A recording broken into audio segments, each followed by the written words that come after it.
یہ وقت کی ضرورت ہے یہ باتیں آپ تک پہنچنا، آپ کو پتہ چلے کہ پاکستان جغرافیائی پوائنٹ کے اوپر، یعنی اگر ہم جغرافیائی طور پر اس کو انالائز کریں کہاں پر موجود ہیں۔ افغانستان کے اندر امریکہ کا جو کردار ہونا چاہیے تھا، کاش ایسی سمٹ افغانستان کی سچویشن کے لیے بلائے جائیں، وہاں پہ آپ کو بھوک نظر آئے گی، وہاں پر اس وقت ایک ہیومن کرائسس پیدا ہو چکا ہے، صحت کا مسئلہ ہے، ادویات نہیں مل رہی، ٹھنڈ وہاں پہ، سردیاں جس طرح ہی آتی ہیں ساتھ اپنی بیماری کو بھی لے کر آئی، لیکن اس کے حوالے سے امریکہ کی طرف سے نہ آپ کو فنڈز ریلیز ہوتے ہوئے نظر آئیں گے، لیکن ایک بلیم گیم جاری ہوگی۔ پاکستان وہ صرف واحد ملک ہے جو اس وقت افغانستان کے اندر امن کی بات کر رہا ہے، امن کے لیے کوششوں کے لیے کام کر رہا ہے، امداد دی جا رہی ہے۔ کاش یہ ایسی کانفرنسز افغانستان کی صورتحال پر بھی ہوتی اور وہ دنیا کے بڑے بڑے پلیئرز، بگ پلیئرز اس وقت عالمی دولت پر سام بن کر کیسے بیٹھے ہیں۔ میں آگے چل کر آپ کے سامنے وہ فگرز بھی شیئر کروں گا، لیکن سب سے پہلے آپ کو بتا دیں جو اس وقت رپورٹ کیا جا رہا ہے، وہ یہ لوگ یہ کہتے ہیں کہ چین دوستی کے علاوہ روس، چین، ترکی اور ایران کا جو نیا گروپ بن رہا ہے جس میں پاکستان کو خاصی دلچسپی ہے، اس کا سب سے بڑا سبب ہے بھائی بات یہ ہے کہ اب وقت آ گیا ہے کہ ہم جو ہمارے انٹرنل اینیمیز تھے جب ہم نے ریڈیکیٹ کریں گے تو ہمیں ایکسٹرنل اینیمیز کے حوالے سے بھی اپنی کوئی حکمت عملی اپنانی چاہیے۔ ایف اے ٹی ایف میں ہمارے ساتھ کیا ہوا اور یہ جس قسم کے انسٹیٹیوشنز بنائے جاتے ہیں، ڈاکٹر شاہد قریشی نے میرے ساتھ ایک پروگرام بھی کیا تھا اور اس میں ہم نے یہ بات بڑی واضح کی تھی کہ آپ نے ایک یہ ڈرامہ رچایا ہوا ہے، کچھ آپ لاز بناتے ہیں اور وہ ہمارے جیسے ممالک کے اوپر امپلیمنٹ کر دیتے ہیں اور کہتے ہیں کہ جناب تم یہ چیزیں کرو، اگر نہیں کرو گے تو تمہاری مالی امداد بند کر دی جائے گی، تمہارا نام گرے لسٹ میں ڈال دیا جائے گا۔ تو یہ صرف اور صرف ایک پراکسی وار لڑی جا رہی ہے،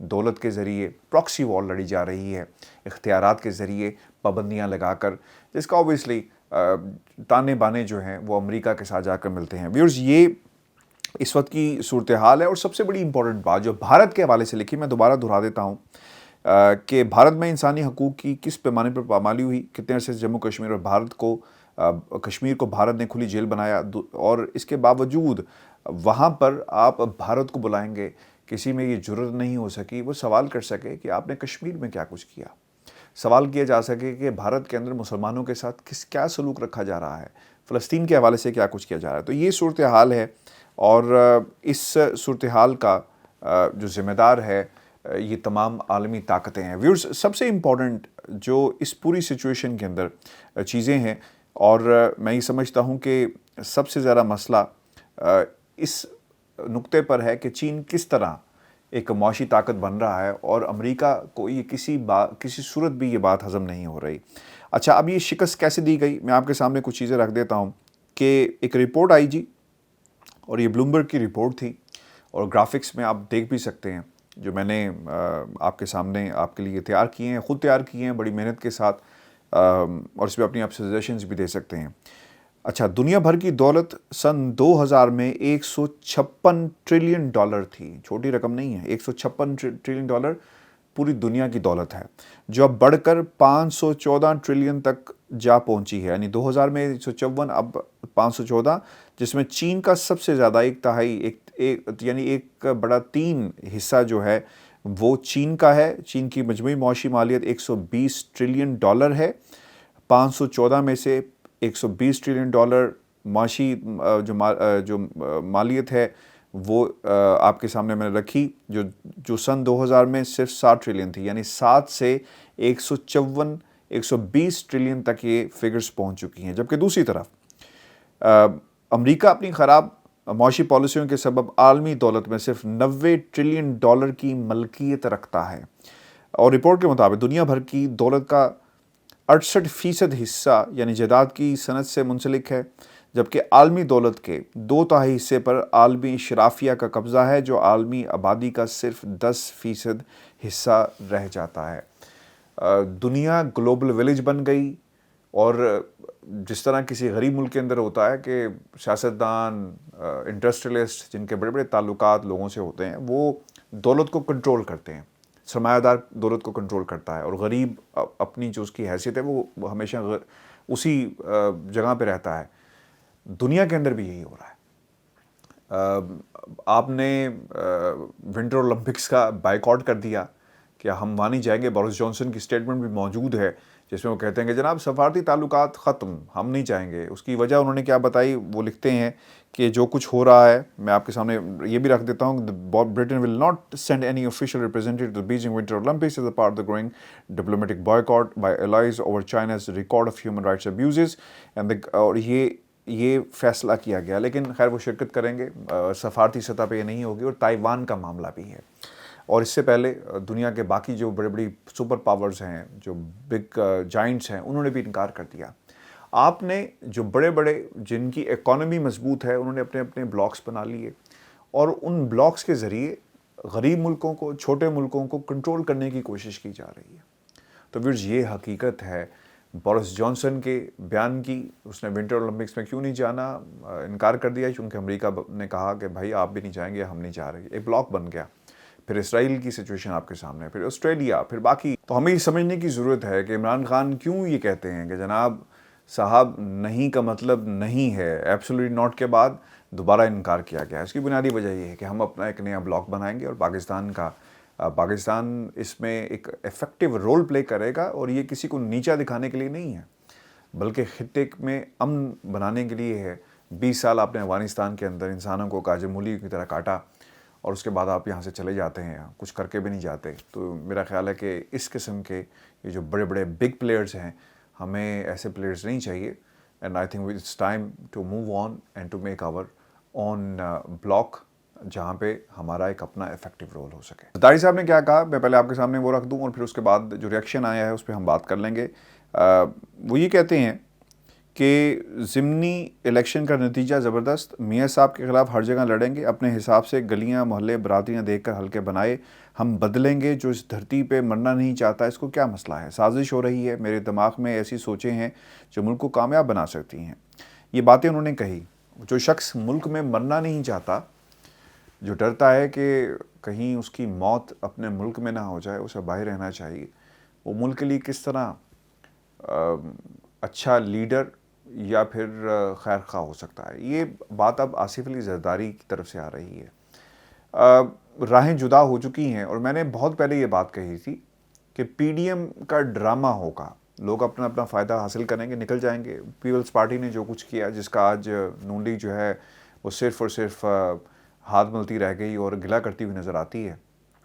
جب آپ کا مقابلہ انتخابات میں ہوگا تو پھر آپ کسی کے دوست نہیں رہیں گے. یہ بات میں نے بہت پہلے کہی تھی. N133 صرف ایک حلقے میں مقابلہ ہوا ہے اور لوگ آمنے سامنے آ گئے. اس سے پہلے گلیل بلتستان میں بھی نون لیگ کے خلاف نعرے لگے، لیکن یہ لوگ نہیں سمجھے. اب آصف علی زرداری کی پنجاب میں جو انٹری ہوئی ہے، یہ خطرے کی گھنٹی ہے نون لیگ کے لیے، کیونکہ ان کی نشستیں کم ہوں گی. اور یہ ایک صرف اور صرف ایک ٹیسٹ کیس تھا جس میں نون لیگ اب پریشان نظر آ رہی ہے. پاکستان پیپلز پارٹی پریشان نہیں ہے، کیونکہ ایک جماعت جس کے ووٹ ہی نہیں تھے وہ اتنے سارے ووٹ لے جاتی ہے. تو یقیناً کچھ نہ کچھ کہیں نہ کہیں تو ہوا ہے اور اپسیٹ ہوا ہے. اس کے اوپر شہباز شریف صاحب نے کیا کہا، وہ یہ کہتے ہیں کہ زرداری صاحب statement about Mian Nawaz Sharif is unfortunate. Mia Saab's unwavering commitment to Pakistan has always been unquestionable. Zardari Saab knows the condition in which Nawaz Sharif had to go abroad. We should refrain from such remarks and work for greater good of the country. ملک کے لیے سب کچھ کریں جی. جن حالات میں نواز شریف صاحب پاکستان سے باہر گئے تھے وہ قوم کے سامنے ہیں. دیکھیں یہ اب بیانیہ پٹ چکا ہے، اور پاکستان کو اب آگے لے جانے کے لیے آپ کو اس سیاست سے اب باہر آنا ہوگا. ان لوگوں کے جو کلوزٹس ہیں، دیر ٹو مینی اسکیلیٹنس، چاہے وہ پاکستان پیپلز پارٹی ہو، چاہے وہ نون لیگ ہو، ان کے اوپر اتنے کیسز ہیں کہ وہ ملک کی یا سیاست میں آ کر عوام کی کیا بات کریں گے.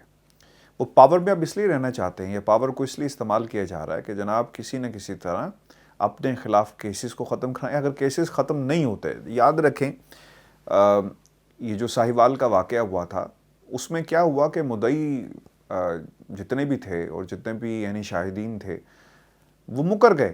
پھر عدالت نے آج انہیں طلب کیا کہ جناب آپ ان سب کو بلائیں، اور ملزم اگر بری ہو گئے تو کیوں ہوئے، ریاست کہاں پر ہے. جب عدالتوں کے سامنے ریکارڈ نہیں ہوں گے اور عدالتوں کے سامنے جو قانون ہے اسے اس طرح استعمال کیا جائے گا، یعنی ایک عینی شاہدہ ہو کہ جناب مجھے نہیں پتا میں نے غلط بیان دے دیا تھا، وہاں پہ عدالتیں کیا کریں گی؟ یہی کچھ پاکستان پیپلز پارٹی کے کیسز کے ساتھ ہو رہا ہے. جب ریکارڈ ہی غائب کر دیے جائیں گے تو پھر کیا ہوگا؟ پھر عدالت کس بنیاد کے اوپر کسی شخص کو سزا سنائے گی؟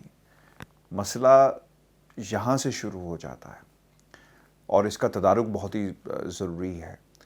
اور یہ میں آپ کو بتا دوں کہ نون لیگ کے لیے سندھ تو بہت دور کی بات ہے، ان کے لیے اپنا گھر سنبھالنا بہت مشکل ہو جائے گا. وفاق بھی بہت دور کی بات ہے اور ان کی مشکلات میں اضافہ ہوگا. احسن اقبال صاحب کراچی گئے ہیں، وہاں پہ انہوں نے گرین لائن یہ جو منصوبہ تھا بس کا، اس کی افتتاح کرنے کے لیے گئے اور اب وہ باتیں کرتے ہوئے نظر آتے ہیں کہ جناب یہ منصوبہ ہمارا تھا اور ہم اسے بہت پہلے مکمل ہو جانا چاہیے تھا لیکن نہیں ہو سکا. لیکن اس منصوبے کے آنے سے پاکستان تحریک انصاف کو بہت زبردست فائدہ ہوگا اور ایک ایسا آپ نے پروجیکٹ کراچی میں شروع کر دیا جس کا خواب کراچی کی عوام بہت پہلے سے دیکھ رہی تھی.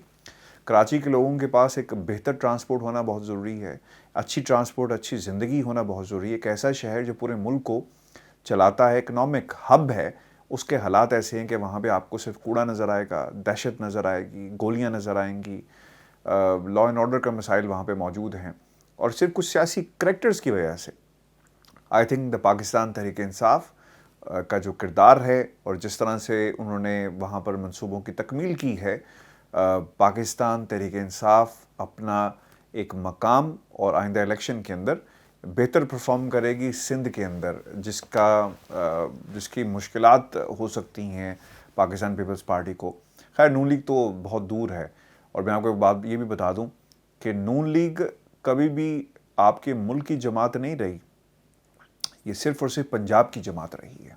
ایک ٹائم پہ پاکستان پیپلز پارٹی پورے ملک کی جماعت تھی اور اگر پاکستان تحریک انصاف اپنی جو اندر کے اختلافات ہیں انہیں ختم کرتی ہے تو ان کی ریپرزنٹیشن پورے ملک میں آپ کو نظر آئے گی اور جو حکومتیں وفاق میں اپنی پوزیشن کو مستحکم یا اپنی حکومت بناتی ہیں وفاق کے اندر، اس کے لیے ضروری ہے کہ یہ مانگے تانگے کی جو سیاست ہے یا سیٹس ہیں اس سے ہٹ کر اپنی پوزیشن کو مستحکم کریں. پاکستان تحریک انصاف کی آئندہ الیکشن کے اندر اگر اپنی غلطیوں سے سیکھتے ہیں اور جو پلیجز ہیں ان کو پورا کرتے ہیں تو یہ چاروں صوبوں کے اندر بہتر پرفارم کر سکے گی.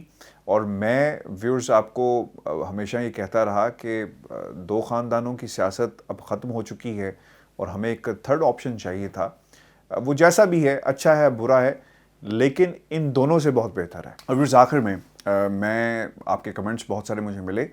میں نے احمد حسن رانا کا انٹرویو کیا اور اس میں آپ نے بہت سارے سوالات کیے کہ جناب کیا ضرورت پڑی تھی ایک ایسے شخص کے ساتھ بات کرنے کی، کیوں آپ نے کیا، پروگرام کا معیار آپ نے ختم کر دیا وغیرہ وغیرہ. دیکھیں ایک بات یاد رکھیں، ہم پرچی والے نہیں ہیں اور نہ ہی کوئی ہمارے کان میں کچھ بات کرتا ہے. آپ کسی شخص کو جب تک کنفرنٹ نہیں کریں گے، اس سے سوال نہیں کریں گے، جرا نہیں کریں گے، اس کو آئینہ نہیں دکھائیں گے، پھر جھوٹ کی دکان چلتی رہے گی، جھوٹ لوگ بولتے رہیں گے.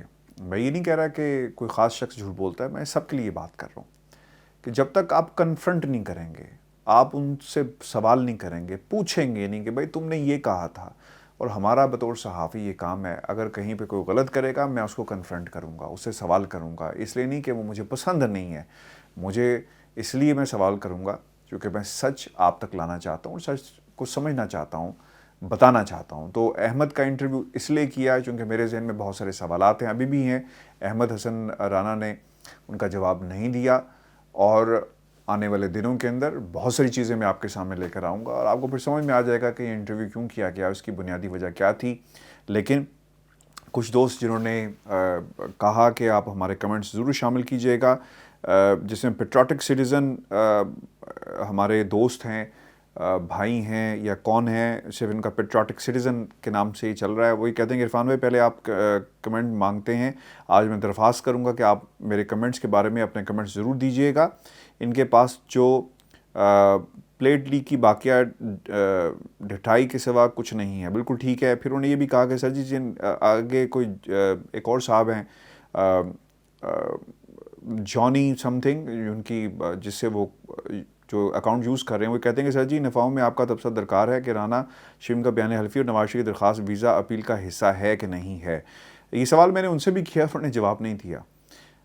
دوبارہ ہم پوچھیں گے جناب کہ یہ ہے کہ نہیں ہے، لیکن ہماری اطلاعات ہیں ہے. اب یہ بات سچی ہے غلط ہے، کچھ دنوں میں یہ بھی چیز سامنے آ جائے گی. پھر منیر احمد صاحب نے کہا کہ موجودہ ویڈیو کلچر سے جانب اداروں میں کرپشن، کام چوری اور بدعنوانیوں جیسے جرائم کی روک تھام ہو رہی ہے. دوسری طرف انہی اداروں کا شریف ایمانداری سے کام کرنے والا سٹاف بلیک میل ہونے سے خوف سے پریشان ہے. بالکل ٹھیک ہے جی. Very boring today's programme. Khalid Butt صاحب نے یہ کہا ہے میرا مقصد آپ کو انٹرٹین کرنا نہیں ہے، میرا مقصد آپ کو سچ پہنچانا ہے جو میں کر رہا ہوں. You give him too much space and Rana uses it to his benefit. No, ایسا نہیں ہے. I was completely prepared. ابھی اس پروگرام کا بہت زیادہ حصہ میں نے نشر نہیں کیا. ایک documentary is in the making guys, اور وہ انشاءاللہ میں آپ کے سامنے لے کر آؤں گا. پھر آپ کو سمجھ میں آ جائے گا کہ یہ انٹرویو ہم نے کیوں کیا. پھر ہاشمی صاحب آپ نے خیر الفاظ کچھ ایسے میں اس کو شامل نہیں کر سکتا، but any way thanks guys. آپ تمام دوستوں کا بہت شکریہ، آپ کی رائے بہت ہی مقدم ہے. اپنے کمنٹس اسی طرح بھیجتے رہیں، اور انشاءاللہ میں کسی نہ کسی پروگرام میں اسی طرح شامل کرتا رہوں گا. مجھے اجازت دیجیے، اللہ نے کے بعد.